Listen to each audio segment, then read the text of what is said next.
Hello दोस्तों, आज हम कहानी सुनेंगे राम जन्म की कथा। चैनल पे न्यू हो तो चैनल को सब्सक्राइब कीजिए।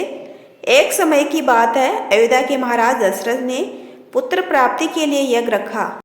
इस यज्ञ के लिए राजा दशरथ ने अपनी चतुर्गिणी सेना को काले कान वाले घोड़े को छोड़ने का आदेश भेजा। उनकी इच्छा थी कि इस महान यज्ञ में हर कोई शामिल हो, इसलिए राजा ने सभी ऋषि मुनियों व विद्वान पंडितों को आमंत्रित भेजा। निर्धारित दिन पर महाराज दशरथ अपने दोस्त गुरु वशिष्ठ, ऋग ऋषि व अन्य विद्वानों के साथ यज्ञ मंडप में पहुंचे।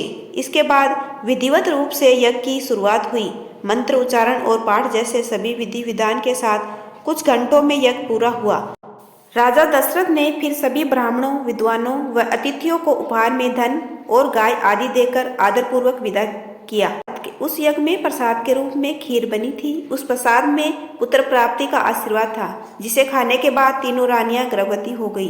कुछ समय बाद चैत्र माह में शुक्ल पक्ष की नवमी तिथि के दिन राजा दशरथ की पहली पत्नी यानी कौशल्या ने एक बच्चे को जन्म दिया। उस बच्चे के चेहरे में इतनी रौनक थी कि हर कोई देखकर समझ जाता था कि वह आम बच्चा नहीं है। इसी तरह राजा की दूसरी रानी कैकेयी ने एक पुत्र और तीसरी रानी सुमित्रा ने 2 पुत्र को शुभ नक्षत्रों में जन्म दिया। राजा दशरथ का महल और नगर 4 पुत्रों के जन्म से खिलखिला उठा। चारों तरफ आनंद और जश्न का माहौल था। पूरी प्रजा खुशी से गा व झूम रही थी। इसी खुशी को देखकर देवता भी फूलों की वर्षा करने लगे। इस जश्न में शामिल होने के लिए कई ब्राह्मण भी पहुंचे और राजा दशरथ के बेटों को आशीर्वाद दिया।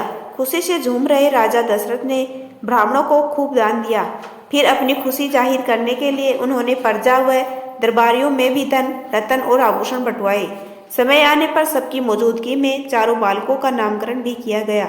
महर्षि वशिष्ठ ने उनका नाम रामचंद्र, भरत, लक्ष्मण और शत्रुघ्न रखा। वक्त बीतता गया और धीरे धीरे ये चारों बालक बड़े हुए। इन चारों में राम तेजस्वी गुणों के कारण प्रजा को अधिक प्रिय लगने लगे। अपनी प्रतिभा के चलते वो कम उम्र में ही सभी विषयों में महारत हासिल कर चुके थे। राम में सभी गुण थे, चाहे शस्त्र चलाने की बात हो या हाथी व घोड़े की सवारी, हर चीज में अव्वल थे।